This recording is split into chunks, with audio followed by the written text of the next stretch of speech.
Margaret Sullivan, a 70-year-old matriarch who built her empire from nothing, watches her carefully crafted legacy threatened when her grandson rushes into marriage with a woman she instinctively distrusts. In Chicago's opulent Sullivan Manor, a deadly game of deception unfolds as the bride's connection to a mysterious nightclub owner begins to surface. As a hasty divorce filing threatens everything the Sullivans have built, Margaret proves that enemies who underestimate a survivor like her do so at their own peril. Before we begin, write in the comments where you're listening to our stories from. Subscribe to our channel. It's free and you can always change your mind. Enjoy the story. Chapter 1. The Warning Signs. When you've lived for 70 years and built an empire from nothing but dirt and determination, you develop a sixth sense for danger. I felt it like a cold knife between my shoulder blades the moment my grandson Jackson told me he was getting married after just 8 weeks of knowing her. Amelia Pierce, a name that rolled off the tongue like honey, with a smile that could charm angels. But I, Margaret Sullivan, didn't build the Sullivan fortune by being charmed. I built it by seeing what others missed. And something about this girl wasn't right. Call it intuition. Call it experience. But I knew, watching her perfect fingers curl possessively around my grandson's arm at their engagement party, that she wasn't after his heart. She was after everything else. "Grandma Maggie, isn't she wonderful?" Jackson beamed, his face glowing with that special radiance only a 22-year-old in love can possess, his eyes bright with hope and blind adoration. I forced a smile, the kind that doesn't reach your eyes. She certainly is something. The engagement party was held at Sullivan Manor, of course, the crown jewel of everything I'd built with bloody knuckles and sleepless nights. A place where I made damn sure the marble floors were polished enough to see your reflection, where crystal chandeliers told stories of triumph and survival.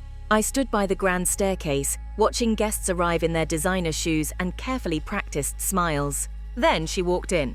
Amelia Pierce, with her cascade of golden hair, porcelain skin, and eyes green as emeralds. The kind of beauty that makes heads turn and wallets open. She glided toward me, her smile wide and mechanical like a doll wound too tight.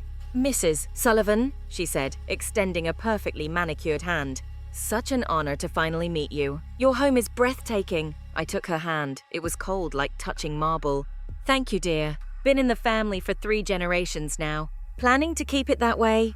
She didn't miss my meaning, her smile tightening just a fraction. Her eyes darted around the room, assessing, calculating. I'd seen that look before, the look of someone taking inventory. Everything about Amelia was polished to perfection, yet something in her manner felt rehearsed. Each answer clipped short, every glance tinged with the faintest hint of impatience. To her, I wasn't a person, I was an obstacle, something to be tolerated until she could move past. My daughter Catherine fluttered around Amelia like a hummingbird, desperate to make her feel welcome.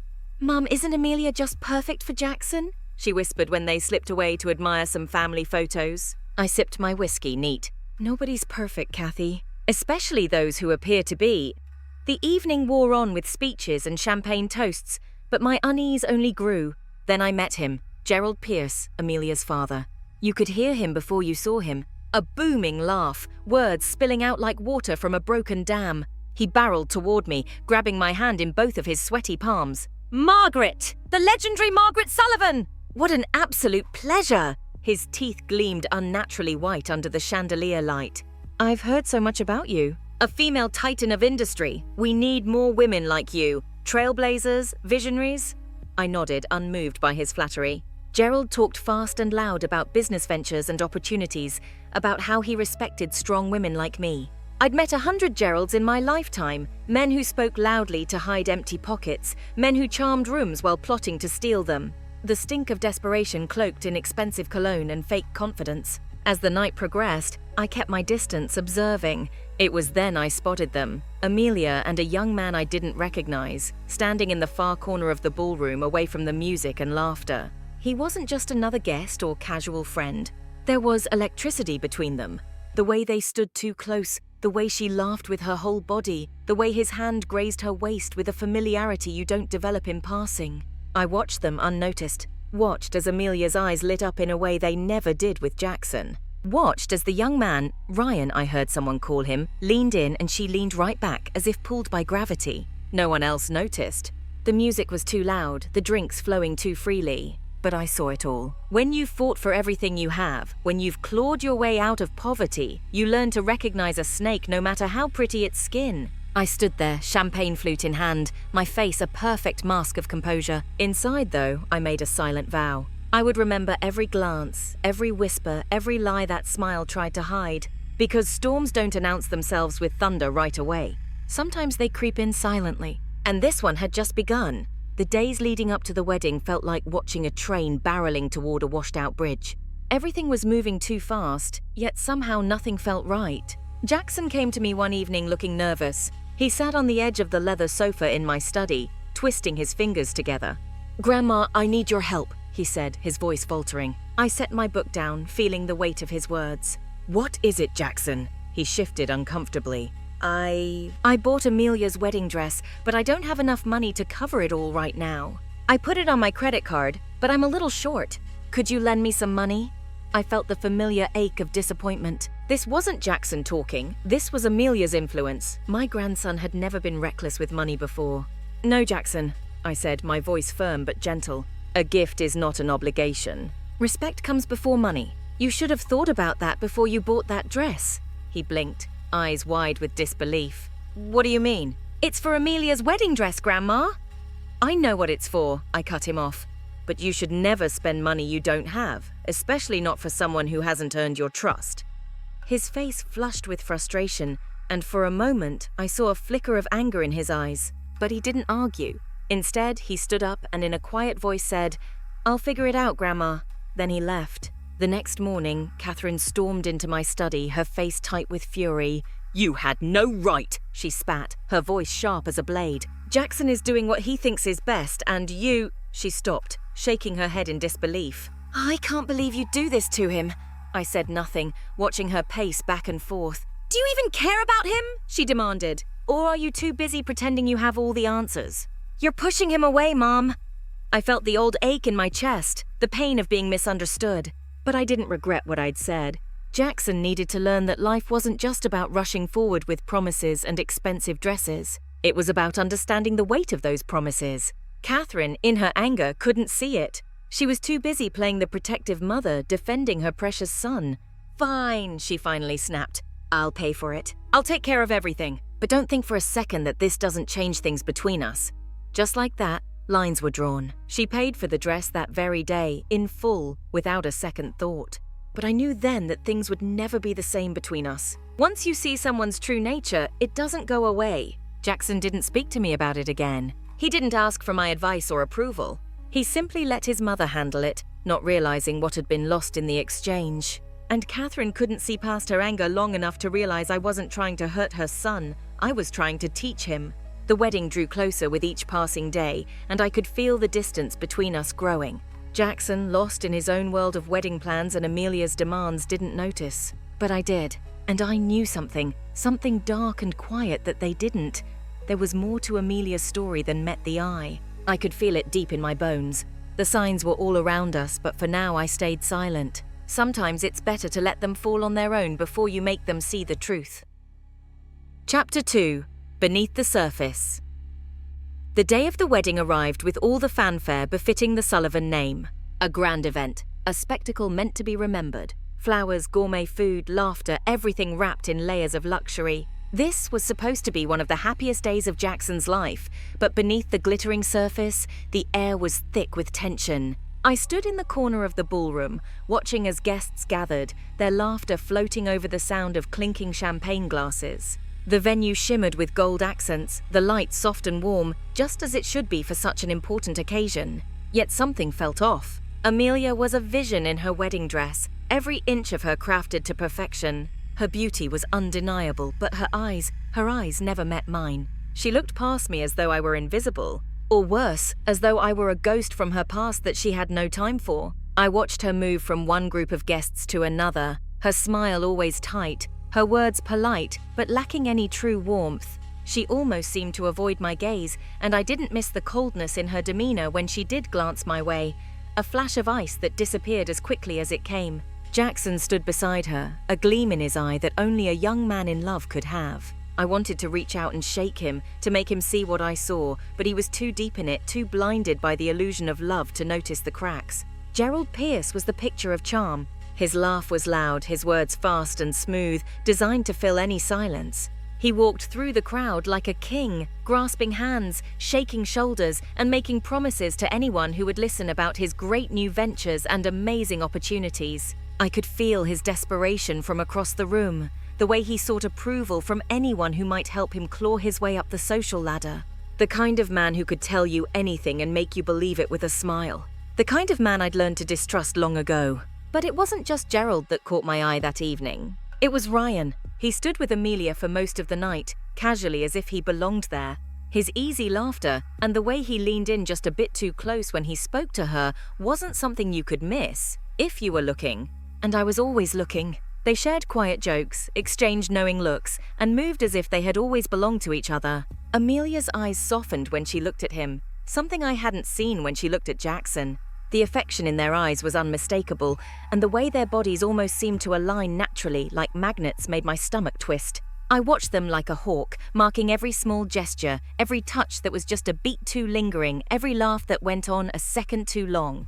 I wasn't the only one who saw it, I was sure of it. But no one dared to say anything, not while everything was glittering so brightly. Not while Jackson was still lost in the haze of his wedding day. Not while Catherine hovered nearby with her fake smile, blissfully ignorant of the crack in the foundation beneath their feet.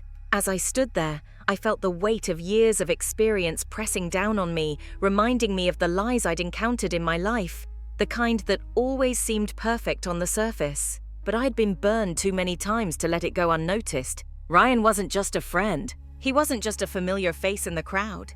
He was something else, something more dangerous, and I could see it clearly. The evening stretched on, and the formalities came and went, the speeches, the toasts, the forced joy. All of it was a performance, a game everyone was playing to keep up appearances. But I could see through it all.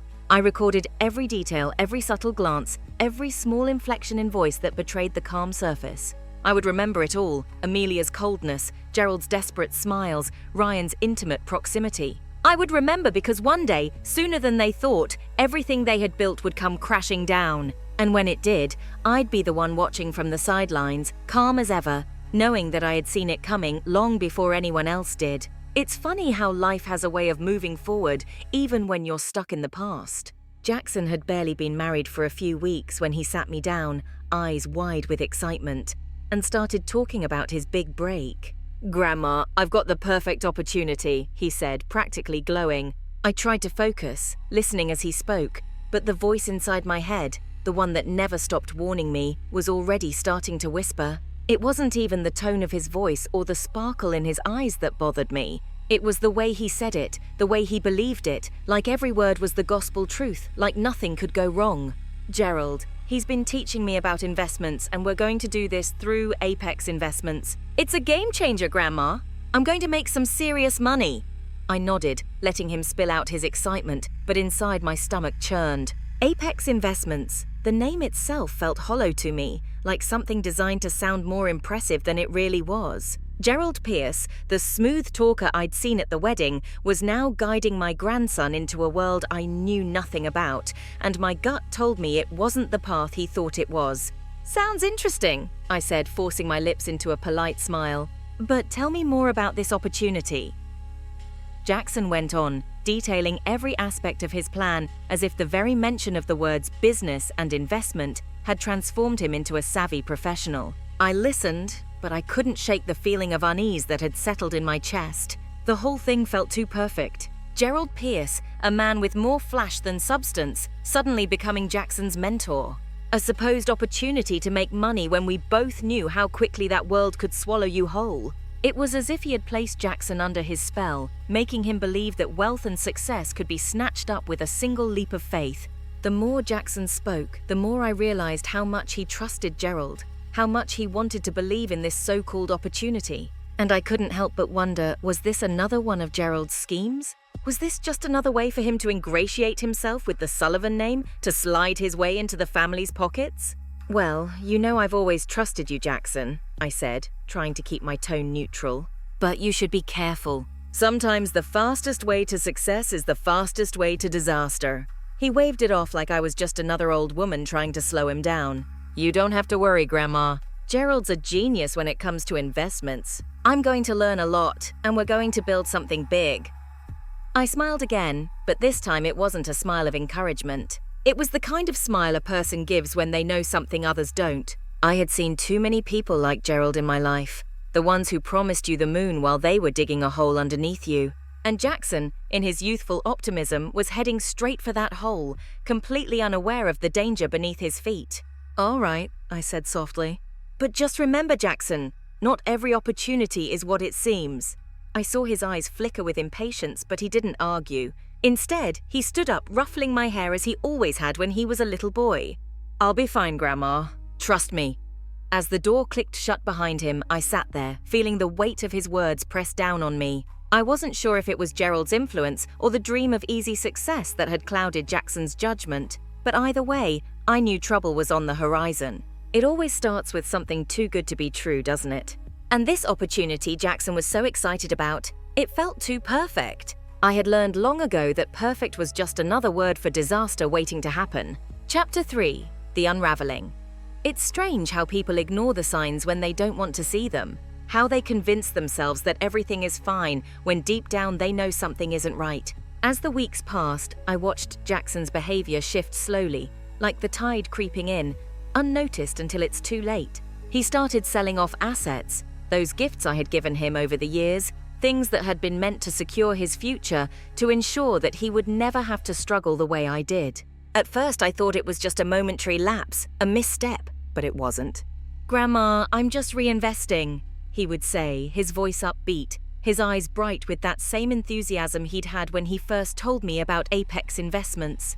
"It's all part of the plan. These are just new projects Gerald's helping me with. I'm going to make it all back and more." Every time he spoke like that, something inside me turned cold. The words were the same ones I had heard from too many people who'd lost everything, who had been seduced by someone promising them the world and leaving them with nothing but empty hands. The first time he sold a piece of property, a small investment I had given him for his 21st birthday, he tried to reassure me, but I could see it in his eyes. He was scared. Scared of failing, scared of disappointing Gerald, and scared of me. He thought I wouldn't notice. He thought I wouldn't care, but I noticed, and I cared. One evening, after another of Jackson's "I'm just adjusting things" explanations, I found myself sitting at the kitchen table with Catherine, trying to make her understand what was happening, trying to get her to see the way Gerald was pulling the strings, but she didn't want to hear it. "Mom, you're being ridiculous," she said, rolling her eyes in that way she always did when she thought I was being too harsh. "Jackson is grown now. He's making decisions for himself. You need to let him live his life." I sighed, rubbing my temples, trying to gather the patience I had so often lost when dealing with her. "I know my grandson, Catherine, and I know men like Gerald Pierce. He's using Jackson, setting him up for something. He's a smooth talker, a con man, and you're too blind to see it." Her face flushed and she crossed her arms defensively. "Don't you dare call Gerald a con man, Mom. You don't know him like we do." "Then what do you think this is?" I snapped.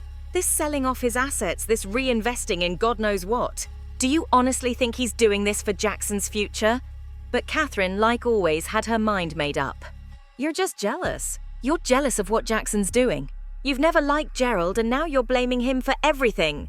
She stood up, shaking her head, the conversation over in her mind. But I wasn't done. I looked at her, steady and calm, though the rage was bubbling just under the surface. "I'm not jealous, Catherine. I'm scared. And you should be too. Because I've seen this before. I've seen men like Gerald ruin people. And now they're doing it to my family, to my grandson." But she wouldn't listen. And Jackson? He was too wrapped up in his own world of promises and false hope to see what was right in front of him. Weeks passed, and with each passing day, I watched more pieces of Jackson's life slip away. He justified everything, selling off investments, emptying out savings, all in the name of growth and opportunity. The more he trusted Gerald, the more he lost himself. And the more I watched, the more I felt like I was losing him too. I tried once more late one night when Jackson came to visit after one of his meetings with Gerald. "Jackson, please listen to me," I said, my voice gentle but firm. "You need to stop. This isn't the way." "Gerald," he cut me off, eyes wide with frustration. "Grandma, I know what I'm doing. I'm not some kid anymore. I've got a plan. I'm taking control of my future." "You're being controlled, Jackson," I whispered. "And you don't even see it." But he didn't hear me. He couldn't. And I knew, deep down, that there was nothing more I could say. I was tired of warning them. tired of shouting into the void, hoping someone would listen. No one wanted to hear the truth. Not Catherine. Not Jackson. So I decided to wait. I would wait for the truth to find its way to the surface, because it always did. The lies always catch up. And when they did, I would be there, watching from the sidelines, ready to see how the story unfolded. And in that silence, I knew one thing for certain. The truth was coming. I just had to be patient. 3 months. Just 3 months. That was how long it took for the perfect illusion to crumble. I had seen it coming, of course. I had felt it in my bones even before Jackson had started selling his assets and handing his trust over to Gerald Pierce.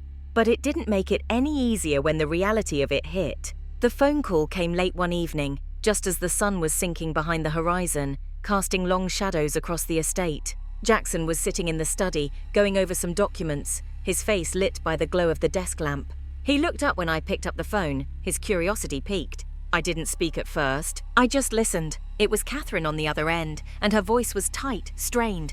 "Mom, you need to sit down. Amelia, she's filed for divorce." I felt the world pause for a moment. The air seemed to thicken, the weight of the news pressing down on me. Amelia, Jackson's new wife. 3 months, not even long enough for a proper season to change. I stayed silent, my eyes locking with Jackson's. His confusion, his disbelief, painted across his face. "What are you talking about?" Jackson's voice cracked, and I saw the panic begin to creep into his eyes. "She says it's incompatibility, Jackson." Catherine's voice was distant, but I could hear the underlying bitterness. "And she says she wants a separation of assets, including your shares in the Sullivan company." The words cut through me like a knife. Amelia hadn't just left him, she was taking everything she could with her, and she had the audacity to do it under the guise of a simple divorce. I stood there, my mind racing, piecing the puzzle together. 3 months was nothing. That was no time at all, not enough time to really know someone, let alone end up with a divorce. But that was the plan, wasn't it? To worm her way in, to charm him, to make him fall, and then pull the rug out from under him when she had everything in her grasp. She had never been in it for love. She'd been in it for the power, for the access to the Sullivan name. I could feel the trap close around me, around all of us. Jackson tried to speak again, but his words were all jumbled. She can't be serious, right? She can't just... But I had seen this story unfold too many times. I had heard the same words, felt the same heartbreak, watched the same naive optimism fall apart.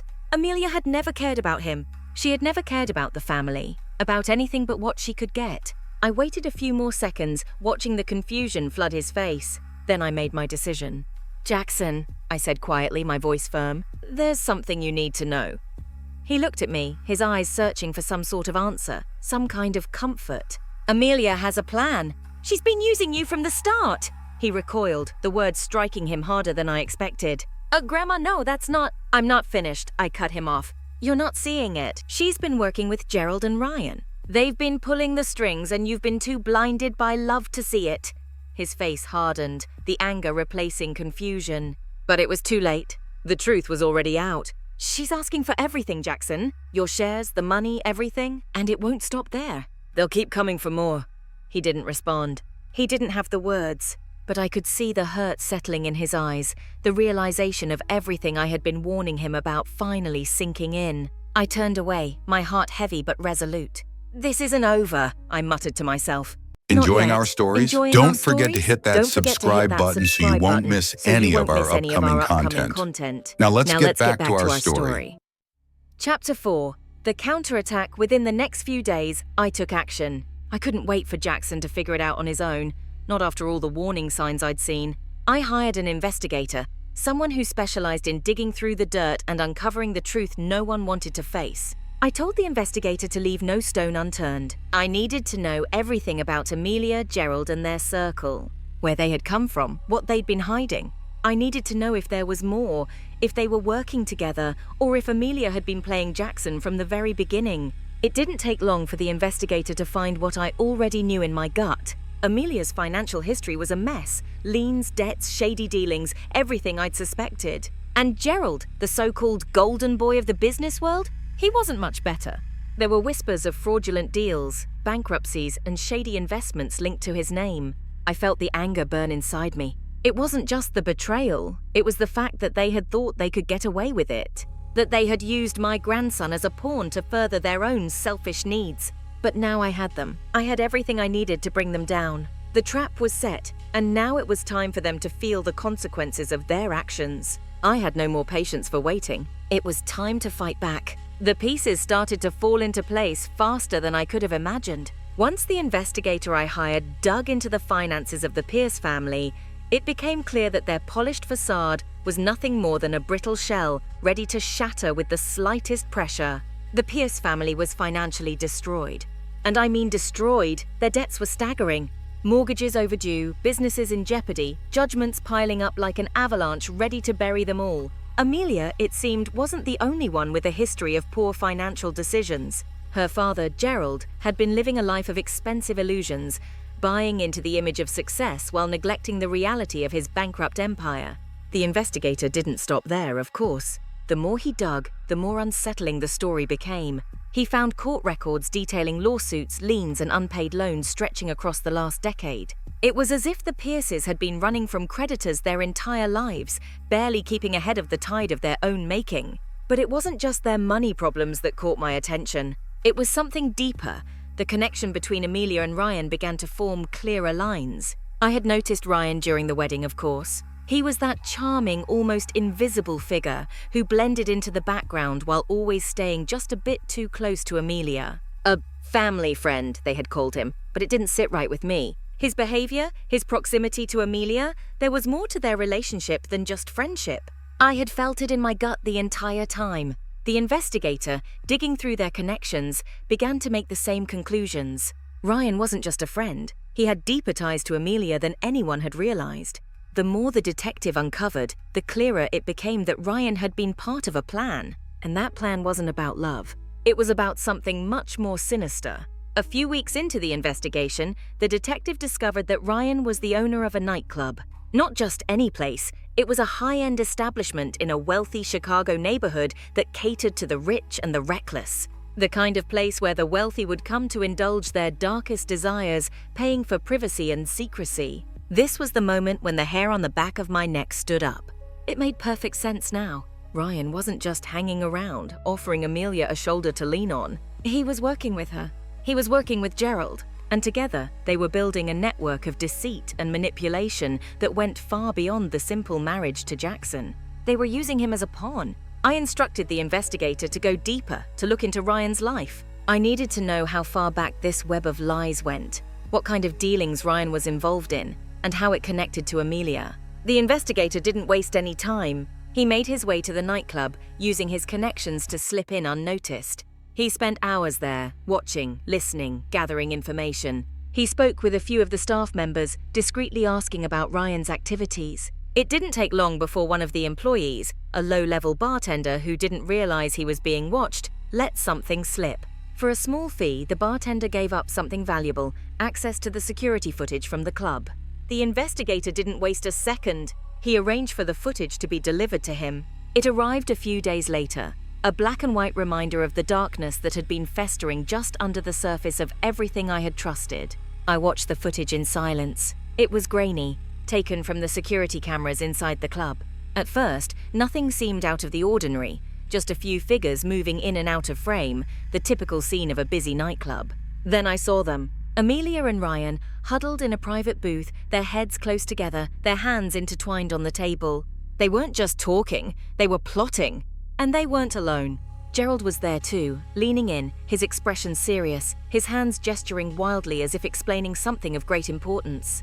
But what struck me the most was the date on the footage, 2 weeks before Jackson had even met Amelia. 2 weeks before she had entered our lives with her perfect smile and her calculated charm. This wasn't a coincidence. This was planned. Every step, every smile, every sweet word whispered to Jackson. It was all part of a carefully orchestrated scheme to get their hands on the Sullivan fortune. I felt a strange sense of validation watching the footage, seeing the truth unfold before my eyes. I had known from the start that something wasn't right. I had felt it in my bones, but now I had proof. As the footage continued to roll, I saw something that made my blood run cold. Ryan pulled out a small package from his jacket pocket, sliding it across the table to Gerald, who quickly tucked it away. The investigator had been right to dig deeper. This wasn't just about a simple divorce and asset grab. There was something darker at play here, something that went beyond money. I watched the rest of the footage, my resolve hardening with each passing minute. By the time it ended, I knew exactly what I needed to do. The Pierces thought they were clever. They thought they could come into our lives, steal our money, and disappear without a trace. But they had made one critical mistake. They had underestimated me. They didn't realize that I, Margaret Sullivan, had built an empire from nothing, that I had fought every step of the way to secure my family's future, that I had faced down men more powerful, more dangerous than they could ever hope to be. And I had won. Now, armed with the truth, I was ready to fight one more battle. Not just for the Sullivan fortune, but for Jackson, for my family, for everything I had built. And this time, I would make sure that when the dust settled, the Pierces would understand exactly who they had tried to deceive. Because no one threatens my family and walks away unscathed. Chapter 5. The revelation I've always believed that timing is everything. Know when to speak, when to act, and when to wait. The Pierces had played their hand, and now it was my turn. I called a family meeting, one that included not just Catherine and Jackson, but also our family lawyer, Howard Bradshaw, a man who had been with the Sullivan family for over 30 years. I had the footage from the nightclub ready, along with all the evidence the investigator had gathered. It was time for everyone to see the truth. Jackson arrived first, looking pale and drawn. The news of Amelia's divorce filing had hit him hard. His eyes were shadowed, his shoulders slumped with the weight of betrayal. "Grandma," he said, his voice hollow, "I don't understand what's happening." I reached out, placing my hand on his arm. "You will, Jackson. Soon!" Catherine came in next, her face tight with worry. She had been avoiding me since our last argument, but the urgency in my voice when I called had convinced her to come. "Mom, what is this about?" she demanded, glancing nervously at Howard. "Why is Howard here?" "Sit down, Catherine," I said, gesturing to the leather chairs around the oak table in my study. "We have a lot to discuss." Howard nodded solemnly, setting his briefcase on the table and pulling out a stack of documents. Mrs. Sullivan has asked me to review some concerning information regarding the Pierce family," he explained, his voice calm and professional. Catherine's eyes narrowed. "Mom, if this is just another attempt to—" "It's not," I cut her off. "This is about protecting our family, about the truth." "Just watch. I played the nightclub footage first." The room fell silent as we watched Amelia, Ryan, and Gerald plotting together, weeks before Amelia had even met Jackson. I saw Catherine's face pale, her hand covering her mouth in shock. Jackson sat motionless, his eyes fixed on the screen, watching as the woman he loved revealed her true colors. When the footage ended, I turned to Howard, who began going through the financial records, the lawsuits, the evidence of the Pierces' desperate financial situation, and their history of fraud. "They targeted us," I said quietly. "They saw the Sullivan fortune and decided it was their way out. Amelia was never in love with you, Jackson. This was a con from the beginning." Jackson's face hardened, his jaw clenching as he struggled to process the betrayal. She said she loved me. "And she lied," I replied, my heart breaking for him. "They all did." "What do we do now?" Catherine asked, her voice small, all her earlier defiance gone. She looked at me with new eyes, with respect, with the understanding that I had been right all along. Howard cleared his throat. "Mrs. Sullivan has already taken some preliminary steps. We've filed a response to Amelia's divorce petition, including evidence of fraud and conspiracy. We're also pursuing criminal charges against Gerald for his involvement in Apex Investments, which appears to be nothing more than a shell company designed to funnel money from legitimate investors." I leaned forward, my eyes locked on Jackson. "But there's more. The investigator found something else, something I think you need to see." I pulled out another file, sliding it across the table to him. Inside were bank statements showing transfers from Apex Investments to offshore accounts in the Cayman Islands, accounts controlled by Gerald and, surprisingly, Ryan. "They've been siphoning money," I explained. "Not just yours, Jackson, but from other victims as well. This is a pattern for them, not a one-time scheme." Jackson's face crumpled, the last hope he might have been holding on to vanishing in an instant. "I was such a fool," he whispered. I reached across the table, taking his hand in mine. "No, Jackson, you were trusting. There's a difference. They took advantage of your good heart, your willingness to see the best in people. That's not foolishness, that's decency." Catherine, who had been silent for some time, suddenly looked up, her eyes fierce. "What can we do to stop them?" she asked, and I heard the determination in her voice, the Sullivan determination that I had always known was there, buried beneath her defiance. "We fight," I said simply. "We show them exactly who they're dealing with." Howard nodded. pulling out more documents. "We've already frozen all the accounts that Jackson opened with Gerald. We've also put a hold on any transactions related to the Sullivan Company shares that Amelia is trying to claim in the divorce." "But that's just the beginning," I added, a small hard smile forming on my lips. "Tomorrow I'm meeting with the FBI. The package we saw Ryan give to Gerald in that footage. We believe it may be related to another investigation they're conducting into money laundering through high-end nightclubs in Chicago." Catherine gasped. "Money laundering?" "Yes," I confirmed. "It seems our friend Ryan has been using his establishment for more than just serving overpriced cocktails. And Gerald was helping him." Jackson sat back, running his hands through his hair. "I can't believe this." "Believe it," I said firmly. "But also believe this, they will not win. Not against us. Not against the Sullivans." After Howard left, the three of us remained in the study, the weight of the revelations hanging in the air. Catherine moved to sit beside Jackson, wrapping her arm around his shoulders in a rare display of maternal comfort. "I'm sorry, Jackson," she said softly. "I should have listened to Grandma." "I should have seen it too." Jackson shook his head. "How could you have known? I didn't even see it, and I was the one married to her." I watched them, feeling a bittersweet sense of pride. Despite everything, we were here together, a family united against a common enemy. "We'll get through this," I assured them both. "We always do." Later that night, after Catherine and Jackson had gone home, I sat alone in my study, staring out at the city lights twinkling in the distance. My phone rang. It was the investigator. "Mrs. Sullivan," he said, his voice urgent. "We've got a problem. The Pierces know we're onto them. They're planning to leave the country tomorrow."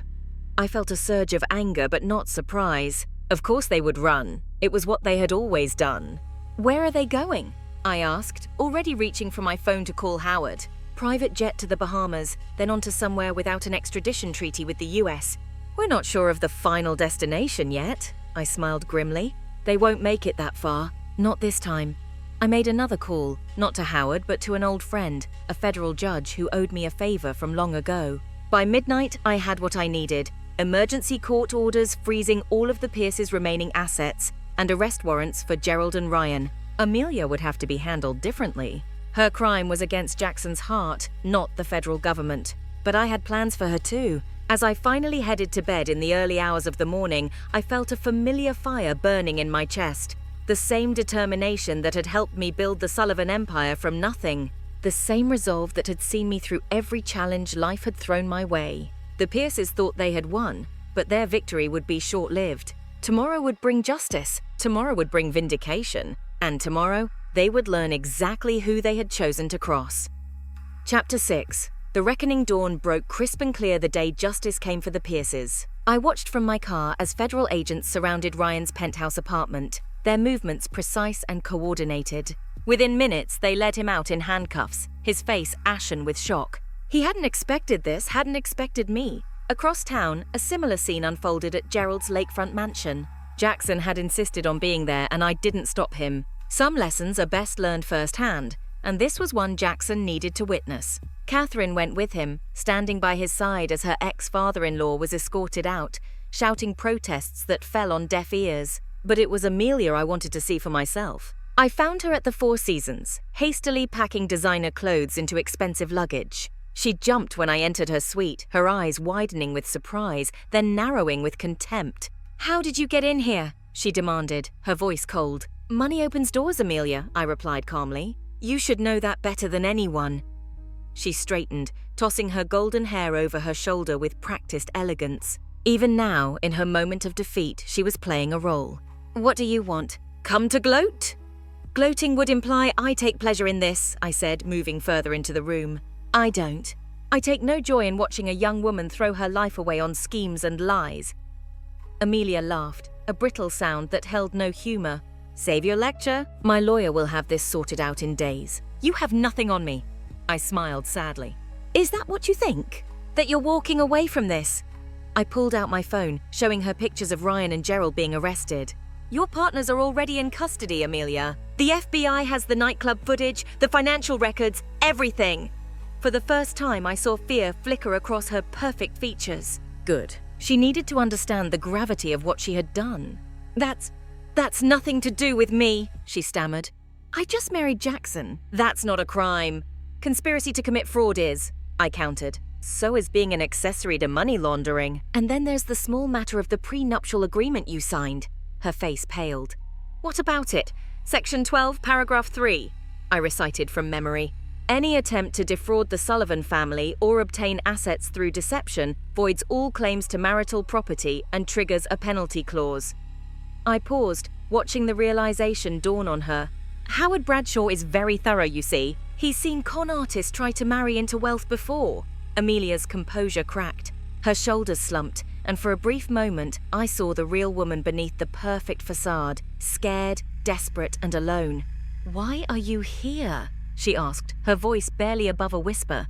"To arrest me too?" I shook my head. "No, that's not up to me. I came to offer you a choice." Her eyes narrowed suspiciously. "What kind of choice?" "The kind that could change the course of your life," I said, taking a seat in the armchair by the window. "You can continue down this path, follow in your father's footsteps, run from your problems, and eventually end up exactly where he is now. Or you can start over." "Start over?" She laughed bitterly. "How am I supposed to do that?" "By telling the truth," I said simply. "All of it. Testify against Gerald and Ryan. Tell the authorities everything you know about their schemes, their victims, their methods. In exchange, the prosecutor is willing to consider immunity." Her eyes widened. You arranged this?" "I made a suggestion," I corrected. "What happens next is up to you." Amelia turned away, staring out the window at the city below. For a long moment she was silent, and I could almost see the wheels turning in her mind, weighing her options, calculating her chances. Finally, she turned back to me. "Why would you help me?" "After what I did to Jackson." It was a fair question, one I had asked myself many times over the past few days. The answer wasn't simple, but it was true. "Because I've lived long enough to know that people can change," I said quietly. "Because despite everything, I believe in second chances. And because Jackson loved you once. That has to count for something." Tears filled her eyes, real tears, not the calculated display of emotion I had seen from her before. "I never meant to hurt him," she whispered. "Not really. It was just supposed to be business." "Love isn't business, Amelia," I replied. "That was your first mistake." She nodded, wiping away a tear. "What do I need to do?" 6 months later, I stood on the terrace of Sullivan Manor, watching as Jackson laughed with friends at his birthday celebration. The wounds were healing, slowly but surely. The scandal had faded from the headlines, replaced by the next big story. Life, as it always does, had moved on. Gerald was serving 15 years for fraud, money laundering, and a host of other financial crimes. Ryan got 12. Their empire of lies had crumbled, leaving nothing but dust and regret in its wake. And Amelia, she had made her choice that day at the Four Seasons. Her testimony had been instrumental in bringing down not just Gerald and Ryan, but several other players in their network. True to my word, I had made sure she got her second chance. A fresh start in Seattle, far from Chicago and the wreckage of her former life. Catherine joined me on the terrace, handing me a glass of champagne. "Penny for your thoughts, Mom?" I smiled, taking the glass. "Just thinking about how far we've come." She nodded, following my gaze to Jackson. "He's doing better. I wasn't sure he would for a while." "He's a Sullivan," I said simply. "Resilience is in his blood." Catherine looked at me, her eyes soft with understanding. "You knew, didn't you? From the very beginning. You saw through them when none of us could." I sipped my champagne, considering her words.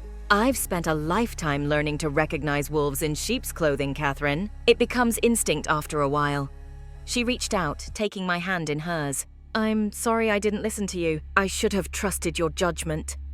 "And I could have been more patient," I admitted, less quick to condemn. "We both made mistakes." We stood in comfortable silence for a moment, watching as the sun began to set over the city I had helped build. The sky was painted in shades of gold and crimson, a fitting backdrop for the end of this chapter in our lives. "Do you think we'll ever fully trust again?" Catherine asked softly. "After everything that happened?" I considered her question carefully. Trust was a fragile thing, easy to break, hard to rebuild. The Pierces had shattered our trust, not just in them, but in our own judgment. That kind of wound doesn't heal overnight. "I think," I said finally, "that trust isn't something you give blindly. It's something you offer carefully, with eyes wide open. And sometimes the most valuable lesson is learning when to withhold it." Catherine nodded, understanding filling her eyes. "You taught us that lesson the hard way." "The best ones always are," I replied with a small smile. Below us, Jackson looked up, catching our eye. He raised his glass in a silent toast, his smile reaching his eyes for the first time in months. I raised mine in return, feeling a surge of pride and love for this young man who had weathered the storm and emerged stronger.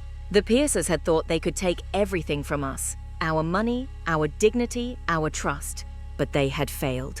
Because while fortunes can be stolen and hearts can be broken, there's one thing that can never be taken away: the bonds of family. And in the end, that's the only legacy that truly matters. Enjoying our stories? Don't forget to hit that subscribe button so you won't miss any of our upcoming content.